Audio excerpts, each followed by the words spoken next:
Sunday, October 16, 2011. This is Mercedes Diesel Guy, and looks like I am back to working on the 72 Mercedes 220D. The goal is to get the Vanagon into the garage sometime within the next 2 or 3 weeks. Because as per previous videos, in case you haven't been watching, the Vanagon's pretty much got a dead engine at this point. So it's deregistered, deinsured, and I just want to put it into storage here until I can afford what it costs for an engine swap. So that means the Benz has to move outside, and in order to move outside, it's got to be mobile and running. It's been sitting in the garage now since, I want to say, April 2010. Bought the car in March 2010. It sat outside for a couple of weeks before I put it in here. And when I backed it in here, once again, April 2010, and shut the engine off, that's the last time it was running. Now, I did take one precaution, and that was I took the car's battery out, and I've kept the charge maintained.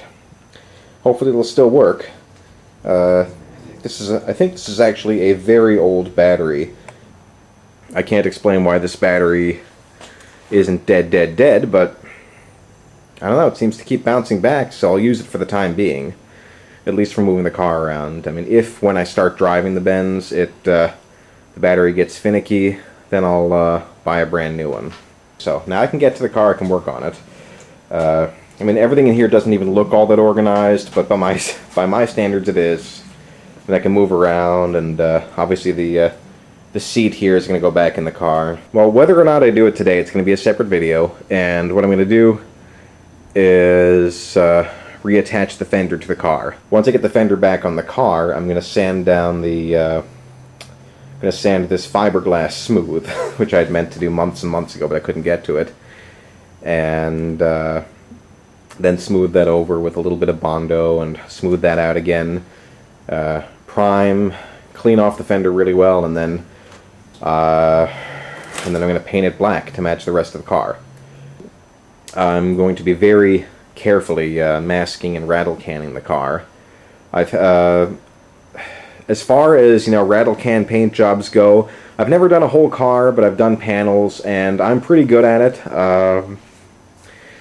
I think I can probably, possibly even at least match the quality of the last paint job. And the whole car does need to be done, because you can see the paint damage here, and you see this spot here on the hood where there's surface rust, and surface rust coming through right here on the hood. The whole car is like that, and you can see I'm peeling it off right now. I mean, structurally nothing's compromised, but it's basically surface rust creeping all over the car underneath this. So I'm going to be grinding the car down panel by panel, and probably shooting it with something like Eastwood rust encapsulator, because I find that stuff works really well as a rust-busting base underneath this sort of thing for purposes of a repaint. You can see this is just flaking off here. But underneath, I mean, it really is solid metal. So I should be able to clean everything up pretty well. Obviously I'm going to be working mechanically with a stripper brush on my angle grinder, so I'd probably spend, a day per major panel stripping the car. I'm not going to get to any of that until the spring.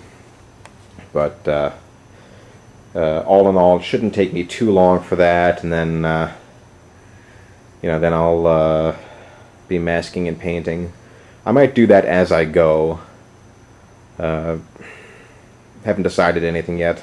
My plan for the immediate future is to first get the fender back on. Then I'm going to do some mechanical work. I'm going to clean out the light shot back on here. That's much nicer. I'm going to clean out the glow plug holes, because I'm sure there's 40 years of carbon buildup in there. Make that 30, because the car hasn't really been driven in about a decade. Obviously I'm going to have to change the fuel filters, previous owner, I believe he told me he had never done a valve adjustment in the 80,000 miles he had the car, so this is way, way, way overdue. So then in the near future, I'm going to pop off the valve cover here and, you know, set valve clearances. And, you know, once those couple of things are done, I'm going to hook up the battery, and if I'm right, the car should fire right up, even though it hasn't been, you know, started in a year and a half. Going to get the fender on here, do the basic mechanical work, get this wheel back on, and then I'm going to switch the Mercedes with the van. So that's really where I am for now. Thanks for listening, and that's really why I'm not aiming for factory perfect here. This is just supposed to be something fun, because I haven't had a diesel Mercedes to play with in a while. So thanks for listening, and I'm actually going to have more real video on this car for you real soon. Alright, have a good one.